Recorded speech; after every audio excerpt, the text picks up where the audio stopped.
ಬೆಳಗ್ಗೆ CM duty, ರಾತ್ರಿ ಸರ್ಕಾರ ಡ್ಯೂಟಿ. ಇದು ಒಬ್ಬ ಮಹಿಳಾ ಆಫೀಸರ್ಗೆ ರಾಜ್ಯದ ಸಿಎಸ್ ಬಗ್ಗೆ ವಿಧಾನ ಪರಿಷತ್ ಸದಸ್ಯ ರವಿಕುಮಾರ್ ಮಾತನಾಡಿರೋದು ದೊಡ್ಡ ಮಟ್ಟದ ಸುದ್ದಿ ಆಗ್ತಾ ಇದೆ. ಈ ಡರ್ಟಿ ಟಾಕ್ ಲೀಡರ್ಸ್ ಲಾಕ್ ವಿಷಯ ನೋಡ್ತಾ ಹೋದ್ರೆ ಒಂದು ದೊಡ್ಡ ಹಿಸ್ಟರಿನೇ ಓಪನ್ ಆಗುತ್ತೆ. ಯಾಕಂದ್ರೆ ರಾಜಕೀಯಕ್ಕೆ ಎಷ್ಟು ವಯಸ್ಸಾಗಿದೆಯೋ ಅಷ್ಟೇ ವಯಸ್ಸು ಮಹಿಳೆಯರನ್ನ ಅವಮಾನ ಮಾಡೋ ವಿಷಯದಲ್ಲೂ ಆಗಿದೆ.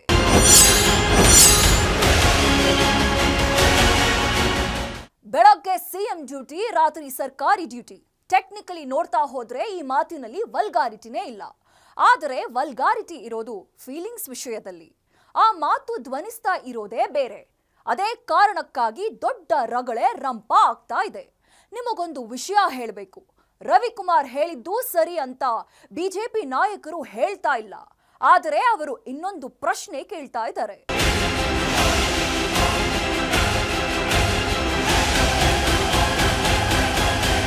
ಅವರು ರಾತ್ರಿ ರಾಜ್ಯ ಸರ್ಕಾರಕ್ಕೆ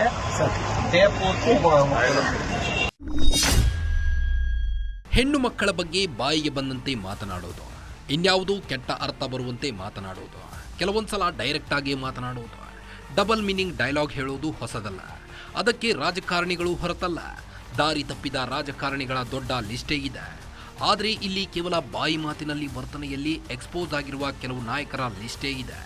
ಸಾಕ್ಷಿ ಸಮೇತ ಇದೆ. ಹಿಂದಿನ ಕತೆಗಳೆಲ್ಲ ದಾಖಲೆಗಳು ಸಿಗ್ತಾ ಇಲ್ಲ. 10 ವರ್ಷಗಳ ಹಿಂದಿನ ಒಂದಿಷ್ಟು ವಿಡಿಯೋಗಳನ್ನು ಸಾಕ್ಷಿ ಸಮೇತ ನಿಮ್ಮ ಮುಂದೆ ಇಡ್ತೀವಿ. Dirty talk leaders lock.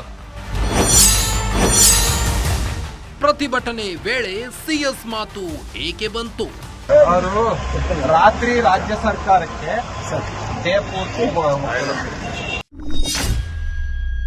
ಇತ್ತೀಚೆಗೆ ವಿಧಾನಸೌಧದ ಮುಂಭಾಗದಲ್ಲಿ ಬಿಜೆಪಿ ಪ್ರತಿಭಟನೆಯನ್ನ ನಡೆಸ್ತಾ ಇತ್ತು. ಮೇಲ್ಮನೆ ಪ್ರತಿಪಕ್ಷ ನಾಯಕ ಛಲವಾದಿ ನಾರಾಯಣಸ್ವಾಮಿ ಅವರ ನೇತೃತ್ವದಲ್ಲಿ ನಡೀತಾ ಇದ್ದ ಪ್ರತಿಭಟನೆ ಅದು. ಆ ಪ್ರತಿಭಟನೆಯಲ್ಲಿ ಭಾಗವಹಿಸಿದ್ದ ವೇಳೆ ರಾಜ್ಯ ಪ್ರಧಾನ ಕಾರ್ಯದರ್ಶಿ ಶಾಲಿನಿ ರಜನೀಶ್ ಬಗ್ಗೆ ಈ ಮಾತು ಆಡಿದ್ದಾರೆ ಅನ್ನೋದು ಆರೋಪ. ಅವರು ರಾತ್ರಿ ರಾಜ್ಯ ಸರ್ಕಾರಕ್ಕೆ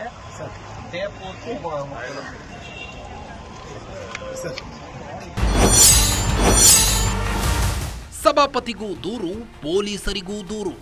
ಮಹಿಳಾ ಕಾಂಗ್ರೆಸ್ ನಾಯಕಿ ನಾಗರತ್ನ ಅನ್ನೋರು ಈಗ ರವಿಕುಮಾರ್ ವಿರುದ್ಧ ದೂರು ದಾಖಲಿಸಿದ್ದು ಆಗಿದೆ. ವಿಧಾನ ಪರಿಷತ್ ಸಭಾಪತಿ ಬಸವರಾಜ ಹೊರಟ್ಟಿ ಅವರಿಗೂ ದೂರು ಕೊಟ್ಟಿದೆ. ನಾನು ಸಭಾಪತಿ ಆದ್ದರಿಂದ ನನಗೆ ಸಾರ್ವಜನಿಕರು ಅಥವಾ ಯಾರಿಗೆ ಕೊಟ್ಟರೆ ಅದನ್ನು ನಾವು ಸಾರಾಸಾರ ವಿಚಾರ ಮಾಡಬೇಕಾಗೈತಿ. ಒಮ್ಮಿಂದೊಮ್ಮಿಗೆ ಒಂದೇ ಸೈಡ್ ಹೋಗೋಕ್ಕಾಗೋದಿಲ್ಲ. ಅವ್ರು ಅಂದಾರೋ ಬಿಟ್ಟಾರೋ ನಮ್ಗೆ ಯಾವುದು ನನಗೆ ಗೊತ್ತಿಲ್ಲ. ಆದರೆ ಇವ್ರು ಕೊಟ್ಟಾರೆ, ಅಲ್ಲಿ ಬಂದಿದೆ. ಆ ಹಿನ್ನೆಲೆಯಲ್ಲಿ ಇವತ್ತು ನಾನು ರವಿಕುಮಾರ್ ಅವರಿಗೆ ಪತ್ರ ಬರೆದೀನಿ. ಹೊರಟ್ಟಿಯವರು ಹೇಳೋದು ಇಷ್ಟು, ಅಂದರೆ ದೂರೇನೋ ಬಂದಿದೆ, ಆದರೆ ರವಿಕುಮಾರ್ ಹಾಗೆ ಹೇಳಿದ್ದಾರಾ ಗೊತ್ತಿಲ್ಲ. ಹೀಗಾಗಿ ಹೊರಟ್ಟಿಯವರು ರವಿಕುಮಾರ್ ಅವರಿಂದ ಒಂದು ಸ್ಪಷ್ಟನೆ ಕೇಳಿ ಪತ್ರ ಬರೆದಿದ್ದಾರೆ.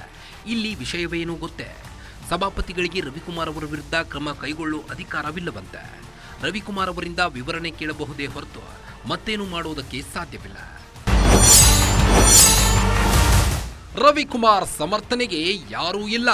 ಇದೆಲ್ಲದರ ಮಧ್ಯೆ ವಿವಾದದ ಕೇಂದ್ರ ಬಿಂದುವಾಗಿರುವ ಶಾಲಿನಿ ರಜನೀಶ್ ಅವರನ್ನೇ ಕೇಳಿದ್ರೆ ನೋ ಆನ್ಸರ್ ಅಂದ ಹಾಗೆ ಶಾಲಿನಿ ರಜನೀಶ್ ಅವರೇನು ದೂರು ಕೊಟ್ಟಿಲ್ಲ. ವಿಶೇಷ ಅಂದ್ರೆ ರವಿಕುಮಾರ್ ಅವರನ್ನು ಸಮರ್ಥನೆ ಮಾಡಿಕೊಳ್ಳೋಕೆ ಯಾರೂ ಮುಂದೆ ಬರ್ತಿಲ್ಲ. ಬಿಜೆಪಿ ರಾಜ್ಯಾಧ್ಯಕ್ಷ ವಿಜೇಂದ್ರ ಅವರಾಗಲಿ, ವಿಧಾನ ಪರಿಷತ್ ಬಿಜೆಪಿ ನಾಯಕ ಛಲವಾದಿ ನಾರಾಯಣಸ್ವಾಮಿ ಅವರಾಗಲಿ ರವಿಕುಮಾರ್ ಸಮರ್ಥನೆಗೆ ನಿಲ್ತಾ ಇಲ್ಲ. ಅದಕ್ಕೆ ರವಿಕುಮಾರ್ ಅವರು ಸ್ಪಷ್ಟನೆಯನ್ನು ಕೂಡ ನೀಡಿದ್ದಾರೆ. ರವಿಕುಮಾರ್ ಸ್ಪಷ್ಟನೆಯನ್ನು ಕೂಡ ನೀಡಿದ್ದಾರೆ. ತದನಂತರದಲ್ಲಿ ಅಧಿಕಾರಿಗಳ ಒಂದು ಅಸೋಸಿಯೇಷನ್ ಇದೆ, IAS ಆಫೀಸರ್ಸ್ ಅಸೋಸಿಯೇಷನ್, ಅವರೆಲ್ಲರೂ ಕೂಡ ಮುಖ್ಯಮಂತ್ರಿಗಳನ್ನು ಭೇಟಿ ಮಾಡಿ ಕಂಪ್ಲೇಂಟನ್ನು ಕೂಡ ಕೊಟ್ಟಿದ್ದಾರೆ ಅಂತೇಳಿ ಮಾಹಿತಿ ಬಂದಿದೆ. ನಿನ್ನೆ ಕಾಂಗ್ರೆಸ್ ಪಕ್ಷದ ಕೆಲವು ಹಿರಿಯ ಮುಖಂಡರು ಕೂಡ ಹೊರಟ್ಟಿಯವ್ರನ್ನ ಭೇಟಿ ಮಾಡಿ ಅಲ್ಲೂ ಕೂಡ ಕಂಪ್ಲೇಂಟನ್ನು ನೀಡಿದ್ದಾರೆ, FIR ಕೂಡ ರಿಜಿಸ್ಟರ್ ಮಾಡಿದ್ದಾರೆ. ರವಿಕುಮಾರ್ ವಿಚಾರ ಒಂದು ಕಡೆ ಇರಲಿ, ಅದ್ರ ಬಗ್ಗೆ ಚರ್ಚೆಗಳು ನಡೀತಾ ಇದೆ. ನಾನು ಅದ್ರ ಬಗ್ಗೆ ಈ ಸಂದರ್ಭದಲ್ಲಿ ಮಾತಾಡೋದಕ್ಕೆ ಹೋಗೋದಿಲ್ಲ. ನೋಡಿ, ಇದನ್ನು ನಾನು ತುಂಬ ಬೆಳೆಸಬೇಕು ಅಂತ ನನಗೆ ಅನಿಸೋದಿಲ್ಲ. ರವಿಕುಮಾರ್ ಅವರು ಈಗಾಗಲೇ ಹೇಳಿದ್ದಾರೆ, ನಾನು ತಪ್ಪಾಗಿ ಅರ್ಥೈಸುವ ರೀತಿಯಲ್ಲಿ ನಾನು ಮಾತಾಡಿಲ್ಲ. ಹಾಗೇನಾದರೂ ನನಗೆ ತಪ್ಪು ಅಂತ ಅನಿಸಿದ್ದಾದರೆ ನಾನು ಏನೋ ನೇಣು ಬಿಗಿದುಕೊಳ್ತೇನೆ ಅಂತ. ಅಂದರೆ ಎಷ್ಟು ನೋವಿನ ಮಾತನ್ನು ಆಡಿದ್ದಾರೆ ಅವರು. ಒಂದು ಮಾತನ್ನು ಹೇಳಲಿಕ್ಕೆ ಬಯಸ್ತೇನೆ. ಹೆಣ್ಣು ಮಕ್ಕಳನ್ನು ನಾವು ತಾಯಿ ರೂಪದಲ್ಲಿ ನೋಡ್ತೇವೆ. ಬಟ್ ಇದನ್ನು ಹೆಣ್ಣು ಮಕ್ಕಳಿಗೆ ಗೌರವ ಕೊಡ್ತಕ್ಕಂಥದ್ದನ್ನು ಈ ಕಾಂಗ್ರೆಸ್ನವರಿಂದ ನಾವು ಕಲಿಯುವಂಥದ್ದು ಏನೂ ಉಳಿದಿಲ್ಲ. MLC ರವಿಕುಮಾರ್ ಸ್ಪಷ್ಟನೆ. CS ವಿರುದ್ಧ ನಾನು ಯಾವುದೇ ಭಾಷಣ ಮಾಡಿಲ್ಲ, ಮಾಧ್ಯಮಗಳ ಜೊತೆ ಮಾತನಾಡಿಲ್ಲ, ಹೀಗಾಗಿ ಅವಹೇಳನಕಾರಿ ಹೇಳಿಕೆ ನೀಡುವ ಪ್ರಶ್ನೆಯೇ ಉದ್ಭವಿಸುವುದಿಲ್ಲ. ನನ್ನ ವಿರುದ್ಧದ ವರದಿಗಳು ಸಂಪೂರ್ಣ ಆಧಾರರಹಿತ, ದುರುದ್ದೇಶಪೂರಿತ.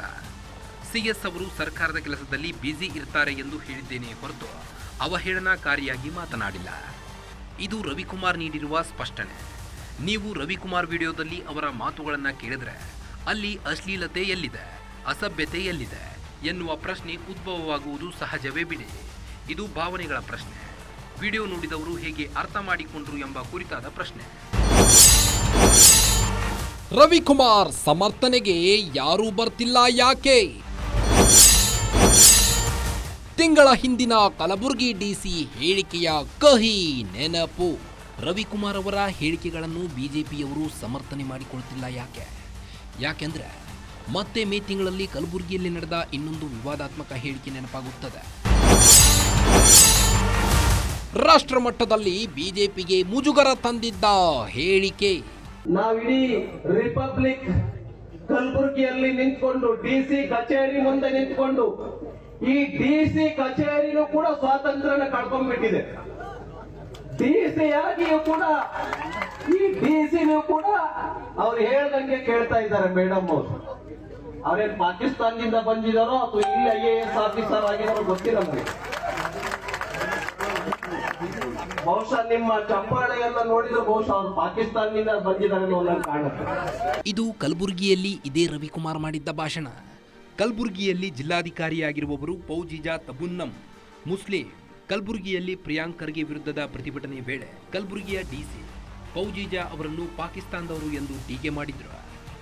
ಅದು ಕೂಡ ದೊಡ್ಡ ರಾದಾಂತವಾಗಿ ಹೈಕೋರ್ಟ್ ಮೆಟ್ಟಿಲೇರಿ ರವಿಕುಮಾರ್ ಕ್ಷಮೆ ಕೇಳಿದ್ರು. ಕೇಸ್ ಇನ್ನೂ ಇತ್ಯರ್ಥ ಕಂಡಿಲ್ಲ. ಹೀಗಾಗಿಯೇ ಬಿಜೆಪಿ ನಾಯಕರು ರವಿಕುಮಾರ್ ಬೆನ್ನಿಗೆ ನಿಂತಿಲ್ಲ. ಯಾಕೆಂದರೆ ರವಿಕುಮಾರ್ ಅವರ ಆ ಹೇಳಿಕೆ ದೇಶಾದ್ಯಂತ ಸುದ್ದಿಯಾಗಿತ್ತು. ಆಗಿನ್ನೂ ಆಪರೇಷನ್ ಸಿಂಧೂರ ದೊಡ್ಡ ಮಟ್ಟದ ಸುದ್ದಿಯಲ್ಲಿದ್ದ ಸಮಯ. ಹೀಗಾಗಿ ರಾಷ್ಟ್ರ ಮಟ್ಟದಲ್ಲಿ ಬಿಜೆಪಿಗೆ ರವಿಕುಮಾರ್ ಮುಜುಗರ ತಂದಿದ್ರು. ಅದು ತಣ್ಣಗಾಗುವ ಮೊದಲೇ ಮತ್ತೊಂದು ವಿವಾದ ಮೈ ಮೇಲೆ ಎಳೆದುಕೊಂಡಿದ್ದಾರೆ. ನಾನು ಯಾವುದೇ ಅರ್ಥದಲ್ಲಿ ಹೇಳಿಲ್ಲ ಅಂತ ಹೇಳಿ. ಆದರೆ ಕಾಂಗ್ರೆಸ್ ಪಾರ್ಟಿ ಇದರಲ್ಲಿ ಏನು ಮಾಡ್ತಾ ಇದೆ, ಅವರು ಅಕಸ್ಮಾತ್ ಅದು ಅಂದ ತಪ್ಪಂತಂದರೆ FIR ಮಾಡಿದ್ದಾರೆ, ಎನ್ಕ್ವೈರಿ ಆಗಿದೆ. ಒಮ್ಮೆಲೆ ಬಂಧಿಸಿ ಅವ್ರನ್ನ ಜೈಲಿಗೆ ಹಾಕಬೇಕಂತನ್ನುವಂಥದ್ದು ರೀತಿಯಲ್ಲಿ ಏನು ಇವತ್ತು ಕಾಂಗ್ರೆಸ್ ಪಾರ್ಟಿ ಸ್ಟೇಟ್ಮೆಂಟು ಮತ್ತು ಒತ್ತಾಯ ಮಾಡ್ತಾ ಇದೆ. ಮತ್ತು ಕೆಲವು ಸಂಘ ಅನ್ನುವಂಥವ್ರ ಹೆಸರಿನಲ್ಲಿ ಸ್ಟೇಟ್ಮೆಂಟ್ ಕೊಡ್ತಾ ಇದ್ದಾರಲ್ಲ, ಅಲ್ರಿ ಒಬ್ಬ ಅಡಿಷನಲ್ SPಗೆ ಹೊಡೆಯಕ್ಕೆ ಹೋದ್ರು CM. ಅವಾಗೇನಾಗಿತ್ತು ನಿಮಗೆ? ನಮ್ಮ ಮಾತಿಗೆ ತೂಕ ಇರಬೇಕು. ವಿಶೇಷವಾಗಿ ಜವಾಬ್ದಾರಿಯಲ್ಲಿದ್ದಂಥವರು, ಪಕ್ಷದ ಪ್ರಮುಖ ಹುದ್ದೆಗಳಲ್ಲಿರುವಂಥವರು, ಬೇರೆ ಬೇರೆ ನಮ್ಮ ರಾಜಕಾರಣದಲ್ಲಿ ಚುನಾಯಿತ ಪ್ರತಿನಿಧಿಗಳು, ಅವರ ಮಾತುಗಳು ಮತ್ತೊಂದು ಅದು ತೂಕ ಇದ್ರೇ ಅದಕ್ಕೆ ಒಂದು ಗೌರವ ಬರುವಂಥದ್ದು. ಸ್ಟೇಟ್ಮೆಂಟು ಕೊಟ್ಟಿದ್ದಾರೆ. ನಾನಂತೂ ಯಾವ ಮಾಧ್ಯಮದಲ್ಲೂ ಅವ್ರು ಹೇಳಿರೋದನ್ನು ಕೇಳಲಿಲ್ಲ, ನೋಡಲಿಲ್ಲ. ನೀವು ಯಾರೂ ಟೆಲಿಕಾಸ್ಟ್ ಮಾಡಲಿಲ್ಲ ಅವ್ರು ಹೇಳಿದ್ದಾರೆ ಅಂತ. ಆಮೇಲೆ ಕಾಂಗ್ರೆಸ್ನವ್ರ ದೂರು, ಬೇರೆ ಬೇರೆ ದೂರುಗಳನ್ನು ನೀವು ಟೆಲಿಕಾಸ್ಟ್ ಮಾಡ್ತಾಯಿದ್ದೀರಿ. ಅವ್ರ ಹೇಳಿಕೆಯನ್ನು ನೀವು ಯಾರೂ ಟೆಲಿಕಾಸ್ಟ್ ಮಾಡಲಿಲ್ಲ. ನಾನು ಅವ್ರು ಹೇಳಿಲ್ಲ ಅಂತ ಹೇಳಿದ್ದಾರೆ. ಅದನ್ನೆಲ್ಲ ಬದಿಗೆ ಸರಿಸೋದಕ್ಕೆ ಪ್ರಿಯಾಂಕ್ ಖರ್ಗೆ ಅವರು RSSನ ಮುಂದಕ್ಕೆ ಇಡ್ತಾರೆ.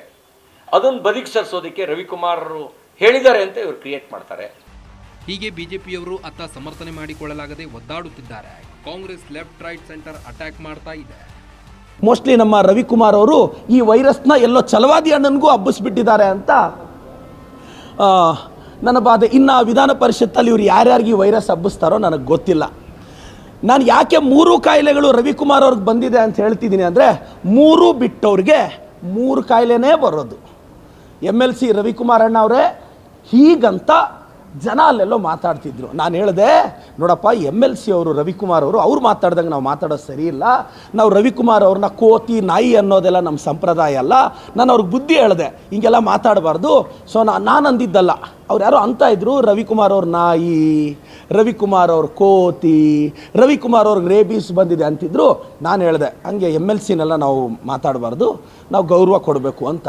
ನಾನು ರವಿ ಅಣ್ಣನಿಗೆ ಗೌರವದಿಂದ ಅಣ್ಣ 3 ಬಿಟ್ಟಿರೋ ರವಿ ಅಣ್ಣ ಆ 3 ಕಾಯಿಲೆನ ವಾಸಿ ಮಾಡ್ಕೋಣ. ಹಾದಿ ಬೀದಿಯಲ್ಲಿ ಹೋಗುವಂತ ಹೆಣ್ಮಕ್ಕಳಿಗೆ ಅವಮಾನ ಮಾಡಿದ್ರೇನೆ ಅದನ್ನ ಖಂಡನೆ ಮಾಡೋದು ನಮ್ಮ ಸಮಾಜದ ಧರ್ಮ.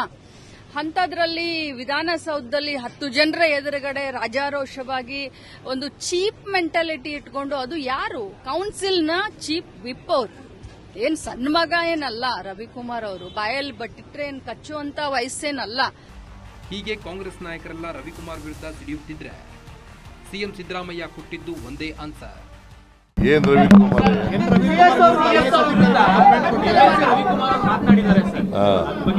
ಅದು ಕಾನೂನು ಇಲಾಖೆ ಪೊಲೀಸ್ನವ್ರು ನೋಡ್ತಾರೆ. ಎಸ್, ಇಷ್ಟೇ, ಇದನ್ನ ಲಾ ನೋಡಿಕೊಳ್ಳುತ್ತೆ ಅಷ್ಟೇ. ಈ ಮಧ್ಯೆ ರವಿಕುಮಾರ್ ಅವರನ್ನ ಅರೆಸ್ಟ್ ಮಾಡಿದಂತೆ ಹೈಕೋರ್ಟ್ ರಿಲೀಫ್ ಕೊಟ್ಟಿದೆ. ಹಾಗಂತ ಈ ಹಿಂದೆ ಈ ರೀತಿಯ ಹೇಳಿಕೆ ನೀಡಿದ್ದರಲ್ಲಿ ರವಿಕುಮಾರ್ ಅವರೇ ಮೊದಲಿಗರೇನಲ್ಲ, ಅವರೇ ಕೊನೆಯವರೂ ಅಲ್ಲ. ಬಿಜೆಪಿಯಲ್ಲಿ ಮಾತ್ರ ಈ ಕಲ್ಚರ್ ಇಲ್ಲ. ಕಾಂಗ್ರೆಸ್ಸಿನವರು ಹೆಣ್ಣು ಮಕ್ಕಳ ಬಗ್ಗೆ ಈ ಕೆಟ್ಟದಾಗಿ ಮಾತನಾಡಿದ್ದಾರೆ, ಜೆಡಿಎಸ್ನವರು ಕೆಟ್ಟದಾಗಿ ಮಾತನಾಡಿದ್ದಾರೆ.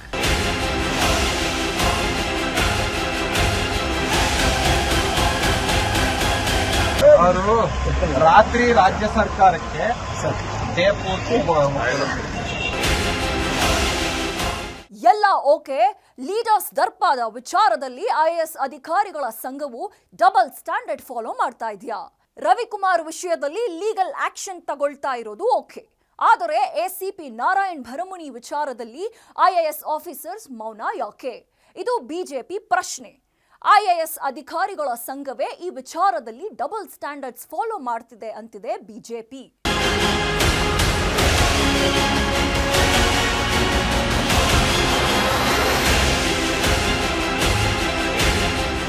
ರವಿಕುಮಾರ್ ಅವರನ್ನ ಈಗ ಅರೆಸ್ಟ್ ಮಾಡೋಕೆ ಸಾಧ್ಯ ಇಲ್ಲ, ಹೈಕೋರ್ಟ್ ತಡೆಯಾಜ್ಞೆ ಇದೆ.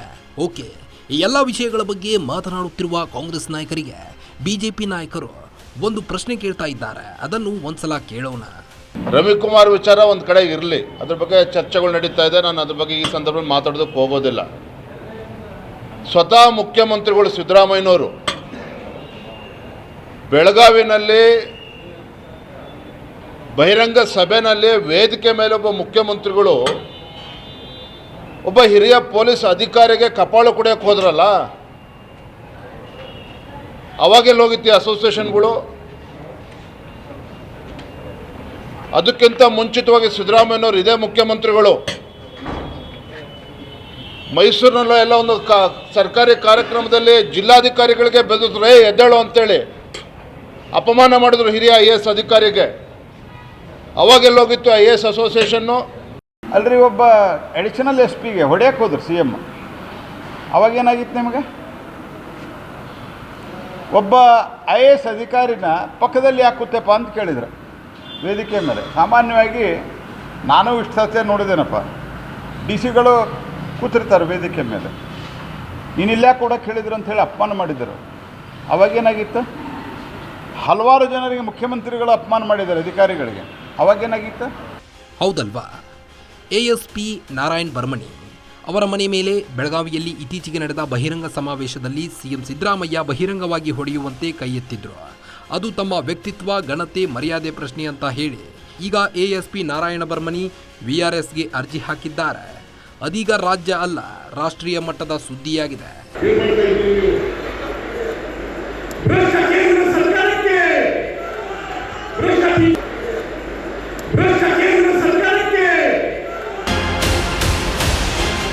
ಸರ್ಕಾರಕ್ಕೆ ಬಿಜೆಪಿ ಪ್ರಶ್ನೆ. ರವಿಕುಮಾರ್ ವಿರುದ್ಧ ಶಾಲಿನಿ ರಜನೀಶ್ ದೂರು ಕೊಟ್ಟಿಲ್ಲ, ಬೇರೆಯವರು ಕೊಟ್ಟಿದ್ದಾರೆ. FIR ಆಗಿದೆ.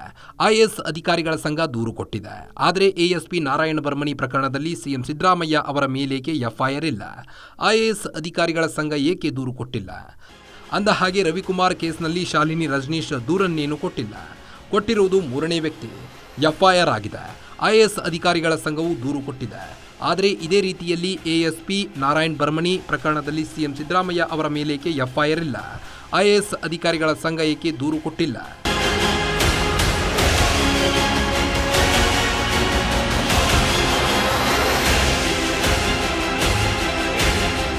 ಇದು ಬಿಜೆಪಿ ಪ್ರಶ್ನೆಯೂ ಹೌದು, ಯಾವ ಪಕ್ಷಕ್ಕೂ ಸೇರಿಲ್ಲದೆ ಇರುವ ನಾಗರಿಕರಲ್ಲಿ ಮೂಡಿಬರುವ ಪ್ರಶ್ನೆಯೂ ಹೌದು.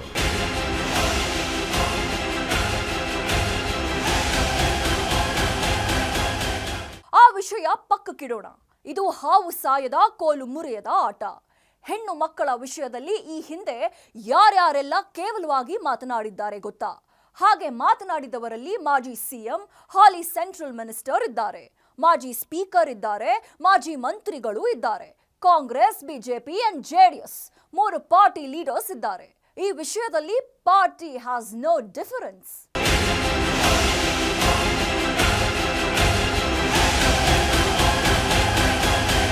ಅವರು ರಾತ್ರಿ ರಾಜ್ಯ ಸರ್ಕಾರಕ್ಕೆ ಜಯಪೂರ್ತಿ ಮೊದಲನೇದಾಗಿ ಕುಮಾರಸ್ವಾಮಿ ಅವರಿಂದಲೇ ಸ್ಟಾರ್ಟ್ ಮಾಡೋಣ. ಇವರು 2 ಬಾರಿ ಕರ್ನಾಟಕ ಸಿಎಂ ಆಗಿದ್ದವರು, ಈಗ ಸೆಂಟ್ರಲ್ ಮಿನಿಸ್ಟರ್. 2ನೇ ಬಾರಿ ಸಿಎಂ ಆಗಿದ್ದಾಗ ಇದೇ ಕುಮಾರಸ್ವಾಮಿ ಅವರು ರೈತರ ಮಹಿಳೆ ಬಗ್ಗೆ ಆಡಿದ್ದ ಮಾತೇನು ಗೊತ್ತಾ? 4 ವರ್ಷದಿಂದ ಪಾಪ ಸಕ್ಕರೆ ಕಾರ್ಖಾನೆ ಮಾಲೀಕರು ಅವರಿಗೆ FRP ಬೆಲೆ ದುಡ್ಡು ಕೊಟ್ಟಿಲ್ವಂತೆ. ನಾನು ಮುಖ್ಯಮಂತ್ರಿ ಆಗಿರೋದು ಈಗ 5 ತಿಂಗಳಿಂದ. 4 ವರ್ಷದಿಂದ ದುಡ್ಡು ಕೊಡದೇ ಇರ್ತಕ್ಕಂಥ ಕಾರ್ಖಾನೆ ಮಾಲೀಕರಿಗೆ ಚುನಾವಣೆ ಟೈಮಲ್ಲಿ ಓಟ್ ಒತ್ತಾಕೊಂಡು ಈ ಕುಮಾರಸ್ವಾಮಿ ಇವತ್ತು ರೈತರಿಗೆ ಇವತ್ತು ಹಣ ಕೊಡಿಸಿಲ್ಲ ಅಂತೇಳಿ 4 ವರ್ಷ ಆದ್ಮೇಲೆ ಪಾಪ ಬೀದಿಗೆ ಬಂದಿದೆಯಲ್ಲ ತಾಯಿ, ನೀನು 4 ವರ್ಷದಿಂದ ಎಲ್ಲಿ ಮಲಗಿದ್ದೆ? 4 ವರ್ಷದಿಂದ ಎಲ್ಲಿ ಮಲಗಿದ್ದೆ? 4 ವರ್ಷದಿಂದ ಎಲ್ಲಿ ಮಲಗಿದ್ದೆ? ಈ ಹೇಳಿಕೆಗೆ ಕುಮಾರಸ್ವಾಮಿ ವಿವರಣೆ ಕೊಟ್ಟರು ಹೊರತು ಕ್ಷಮೆ ಕೇಳಿಲ್ಲ. ಅದು ಬಿಡಿ, ಈಗ ಇರುವ ಸಿಎಂ ಸಿದ್ದರಾಮಯ್ಯ ಕೂಡ ಇದಕ್ಕೆ ಹೊರತಲ್ಲ. ತಾವು ಸಿಎಂ ಆಗಿದ್ದಾಗ ಜನತಾ ದರ್ಶನಕ್ಕೆ ಬಂದಿದ್ದ ಮಹಿಳೆಯನ್ನು ದರ್ಪದಿಂದ ಎಳೆದು ಕೂರಿಸಿದ್ರು. ಆಕೆಯ ವೇಲ್ ಜಾರಿ ಹೋಗಿತ್ತು.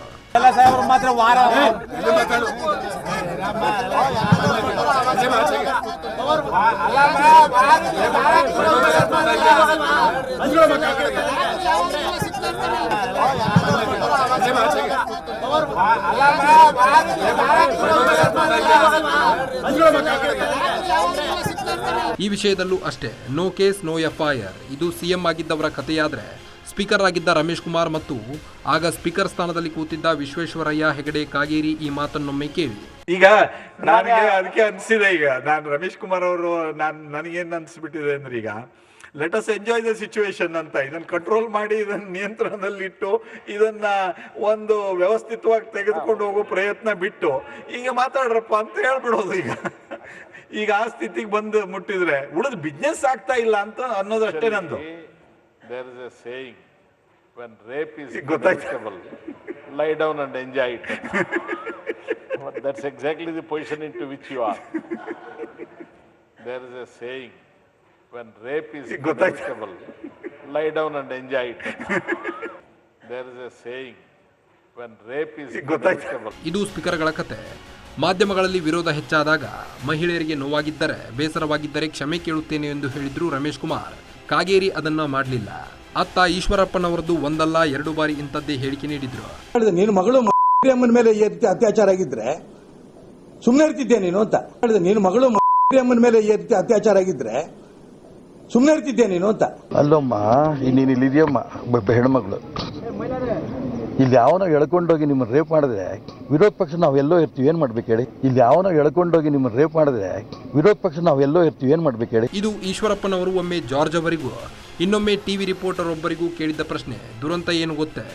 ಅದನ್ನು ಪ್ರಶ್ನೆ ಮಾಡಬೇಕಿದ್ದ ಕಾಂಗ್ರೆಸ್ಸಿಗರ ನಾಯಕ ಐವಾನ್ ಡಿಸೋಜಾ ಈಶ್ವರಪ್ಪನವರ ಪತ್ನಿಯನ್ನು ನಾನೇ ರೇಪ್ ಮಾಡಿದರೆ ಆಗ ಏನು ಮಾಡೋಕ್ಕಾಗುತ್ತೆ ಎಂದು ಬಿಟ್ಟಿದ್ರು. ನಾನು ಈಶ್ವರಪ್ಪನ ಹೆಂಡತಿ ರೇಪ್ ಮಾಡಿದರೆ ಏನಾಗ್ತದೆ ಅಂತ ನಾನು ಕೇಳಿದ್ರೆ ಈಶ್ವರಪ್ಪ ಏನು ಮಾಡ್ತಾನೆ? What is Eshwarappa reaction? ನೋಡಿದ್ರಲ್ಲ, Siddaramaiah Congress leader, Kumaraswamy JDS leader. ಆ ಹೇಳಿಕೆ ನೀಡಿದ್ದಾಗ ಕಾಂಗ್ರೆಸ್ ಜೊತೆಯಲ್ಲೇ ಇದ್ರೂ ಈಗ ಬಿಜೆಪಿ ಜೊತೆಯಲ್ಲಿದ್ದಾರೆ. ಈಶ್ವರಪ್ಪ ಕಾಗೇರಿ ಬಿಜೆಪಿಯವರಾದರೆ ರಮೇಶ್ ಕುಮಾರ್, ಐವಾನ್ ಡಿಸೋಜಾ ಕೂಡ ಕಾಂಗ್ರೆಸ್ಸಿಗರೇ. ಇದಕ್ಕೆಲ್ಲ ಕಳಸ ಬಿಟ್ಟಂತೆ ಕಾಂಟ್ರವರ್ಸಿ ಮಾಡಿಕೊಂಡವರು CT ರವಿ. ಇದಕ್ಕೆ ಸಾಕ್ಷಿಯಾಗಿದ್ದು ಕೂಡ ವಿಧಾನ ಪರಿಷತ್ ಕಲಾಪ.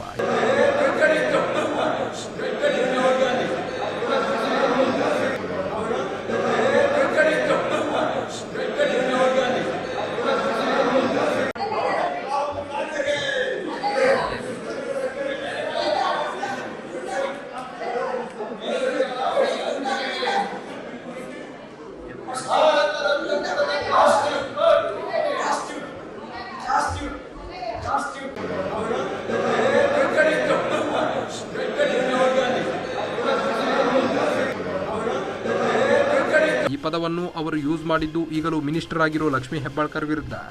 ಈ ಕೇಸ್ನಲ್ಲಿ CT ರವಿ ಅವರನ್ನ ಅರೆಸ್ಟ್ ಮಾಡಿ ಒಂದಿಷ್ಟು ಡ್ರಾಮಾ ಆಗಿ ಆಮೇಲೆ ರಿಲೀಸ್ ಕೂಡ ಆಯಿತು. ಈಗಲೂ ಆ ಕೇಸ್ ಇತ್ಯರ್ಥ ಆಗಿಲ್ಲ. ಇದು ಹಿಸ್ಟ್ರಿ, ಕೇವಲ ರಾಜಕಾರಣಿಗಳ ಮಾತಿನ ಇತಿಹಾಸ. ಅದು ಕೇವಲ 10 ವರ್ಷಗಳ ಹಿಂದಿನ ಕಥೆಯಷ್ಟೇ. ಅದಕ್ಕೂ ಹಿಂದೆ ಹೋಗೋಕೆ ದಾಖಲೆ ಸಿಕ್ಕಿಲ್ಲ ಅಷ್ಟೇ.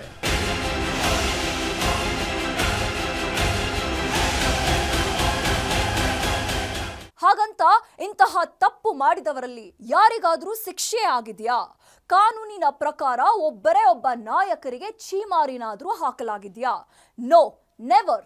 Dirty talk leaders lock will continue. ಇವತ್ತು ಇವರು, ನಾಳೆ ಇನ್ನೊಬ್ಬರು. That's it. ಇದಾಗಿತ್ತು ಹೊತ್ತಿನ ವಿಶೇಷ. ನೀವು ನೋಡ್ತಾ ಇದ್ದೀರಾ ಗ್ಯಾರಂಟಿ ನ್ಯೂಸ್. ಸುದ್ದಿ ಖಚಿತ, ನ್ಯಾಯ ನಿಶ್ಚಿತ.